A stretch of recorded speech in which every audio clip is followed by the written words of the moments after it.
Tell everybody hi. Hi. All right, we got a wonderful show today.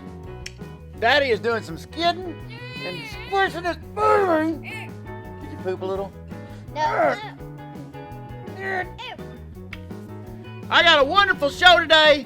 We're doing some skidding. We're on the back side of this property on the big Indian Mountains job. And it rained the night before. It is muddy. It's aggravating. Let's get to it. But it's a really cool video. I think y'all's gonna like it because I got different angles and the skidder sounds good. And pulling some big, meaty cottonwood logs. So we'll get into this. See if y'all like it.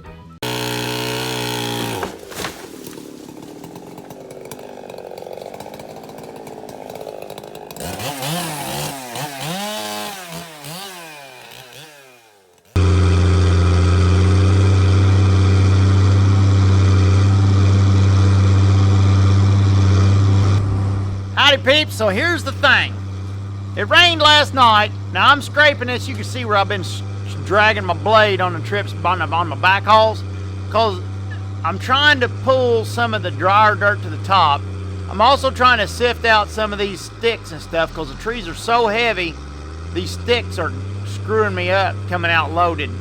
I'm trying to get the road clear, but I'm trying not to waste much time either because I don't have much time to waste. I'm in the low area right now, and I'm on the left is the drainage. Now the best route out was the way I picked here. I was convinced of it because of the long way around. Went around a couple walnut trees, and I could not. We'd put the road in a long way around, but I just couldn't bring myself to skid out that way because of them walnut trees. So I busted a road through some softer ground, which is going to be more challenging because it's through the valley there. And I don't like it, but it's the lesser two evils. And this is cottonwood here. No, that's a poplar tree. But and the reason I mentioned that, I'm watching the video while I'm commentating. That's a bad idea. The reason I'm doing that is because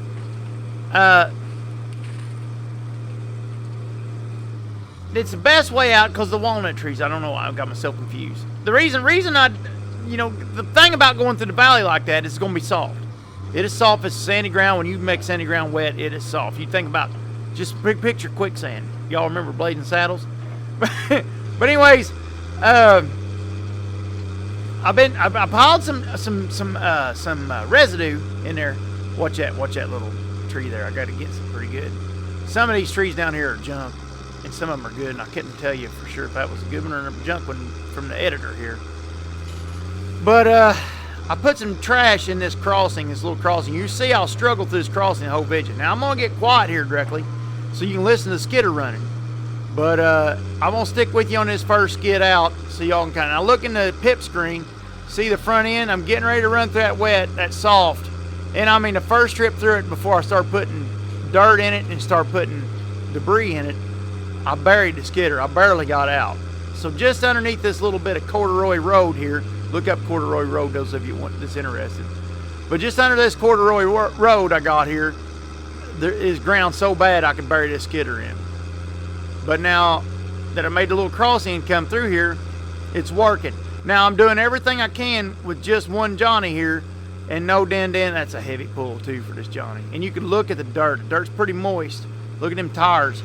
But now here's the drier dirt that I've been sifting more because I had some to skid out right here through this dirty spot here. So you can tell as I climb up on the hill, I get a little drier dirt underneath. And every trip I make, I'm skimming the top off to use down a ditch in the low areas to get through to make the trip a little better because I'm trying to start with I was trying to start with the smaller trees, and then as I get to the heavier trees, I had the road fixed more. But things don't always go as they're supposed to. Now this turn up here, now I'm clawing for everything I got. This skidder is barely doing the trick. This turn up here is a hard turn. When you're loaded like it is, like I am. Now these tires are loaded on this 648, but I get up here to make this right hand turn. It's still hard on this skidder. And it's just, you're constantly playing with your diffie lock. You're constantly playing with, it's an articulated machine. See how it's scooting the front end over?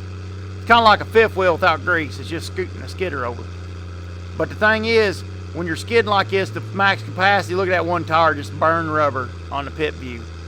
But when you're going at it like this, when your skidder's this loaded and everything, you're throwing your weight here, there, and yonder, and figuring it kind of spin into the place you want it to spin into to get the right line. And once you get the right line, and you pull straight for a while, and then you try to put some more English in it to get it to meander from one side to there. Now this in front of the skidder is a very soft area. There in pit view, front right. See that in the pit view? That's a soft hole right there. You feel my rear end go down. It's sinking down there. Look at that. Now that goes to crap later. So be mindful of that later. And I guess that's about it. The rest of it, I'm going to let this skidder run, let you all listen to this skidder because I think it sounds cool. And you can hear it laboring. This is not easy skidding by any means. And what I'm doing is I'm setting this all up for Stevie to come back with the truck later, the din in the truck, and they're going to cut up and load it and haul out with the truck. So they ain't. Yes, I'm doing a little skidding. I'm making a little room here in the edge of the woods. Now this is heavy to box elder, hackberry, catalpa. That's a black locust behind the skidder I'm piling up against. It's junk wood in here. So it's a good place to make a landing. And then the idea behind the landing is you're going to load the truck up and it's going to go all the way to the other end of the job. I don't know how long a haul this is from here to the boom, but it's getting north of close to a mile. So, and it's through some pretty treacherous terrain. So we're cutting out a lot of ground disturbance by doing this, even though it looks bad in the video, the ground disturbance we do got with the skidder right now. But it's eliminated a bunch of it on the way in, if that makes sense. And all right, I'll shut up. Hope y'all enjoyed this video.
through here too, so might figure something out. Heck on it, it's muddy. That's why anybody that's not from our area, that's why we run wide tires most of the time. Our area is just wet.